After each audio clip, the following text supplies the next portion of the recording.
and welcome to the Drive and Dish podcast. We're here for December the 18th, our college basketball picks. But first, let's go over our picks on December the 17th.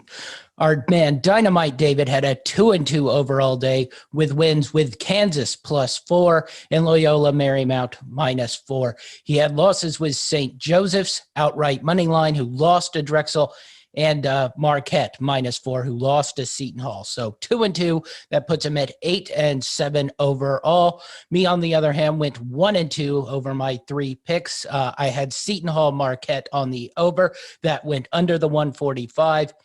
We had Kansas and Texas Tech under the 133.5. That was a winner. And we had Southern Utah minus the 8. Thank you, Dixie State, for draining a 3 with 15 seconds left to bounce my cover off that one. So that was a loss. That put me at 1-2 on the day, 66, 50, and 1 so far on the year. So what do we have today? We're going to start out with Monmouth plus the 1.5 versus St. Pete. Think Monmouth, who hasn't played much, only one game so far this year versus Hofstra, which was an 8-point loss. We think they'll bounce back here at home versus St. Pete.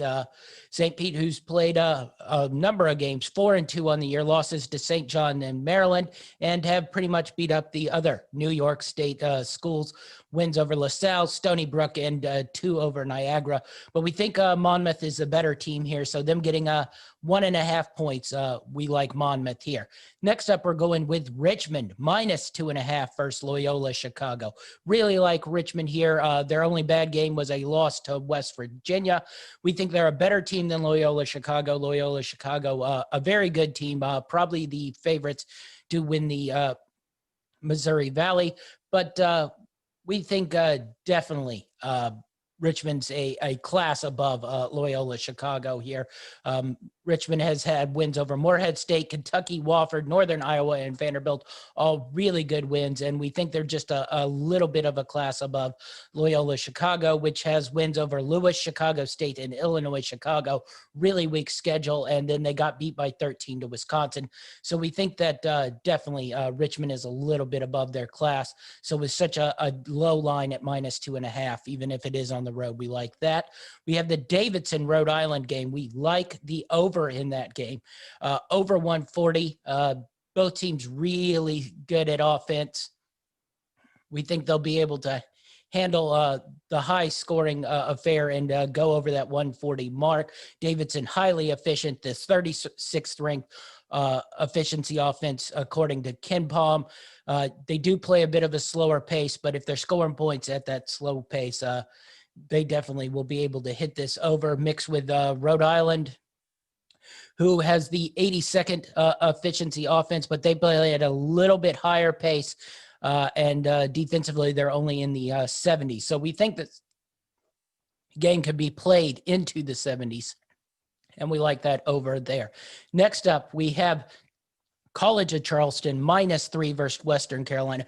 This is right on the tipping point of where I thought this line would be, but we think at home College of Charleston will be able to handle this. They have losses to North Carolina, Furman, and Marshall, all three teams who are much better than them, and wins over Limestone and South Carolina State, all teams who they're much better than, so hard to get a real gauge. But we think the home court here for CFC will definitely push them through. Western Carolina, sort of a mixed bag, losses to Troy, who's not a very good team, a bad loss to VCU, but wins over UNC Asheville in overtime. Tennessee Tech, North Carolina A&T, really bad teams. 2 wins over Division II, Piedmont and Newberry, and UNC Wilmington. So the 6-and-true record is a little bit of a misnomer, and we think CFC will come out and be the better team here. And last but not least, Northern Arizona plus the 9.5 over Eastern Washington. Tricky game here. Definitely not a good team in Northern Arizona. Losses to Arizona, Riverside, and Colorado State to start out the year. None of them really that close. But we think they'll be able to close this line Flagstaff, really high altitude. We don't know if I don't know if Eastern Washington will be able to handle it. So hopefully we can keep this game within range, and in the closing minutes of the game, we can sort of close this line. Eastern Washington 1-4, with their only win being a College of Idaho, a Division II school. So not really a great slate here, and we think going into Flagstaff, they'll struggle. So those are my 5 picks for the day. Dynamite David sent me over some picks for today. He is on Davidson plus the 5 over Rhode Island. He likes Rider plus the 1 over Iona, Fairfield plus the 5.5 versus Niagara, and the Tennessee Tech under 130 points. So that's the Dynamite's picks.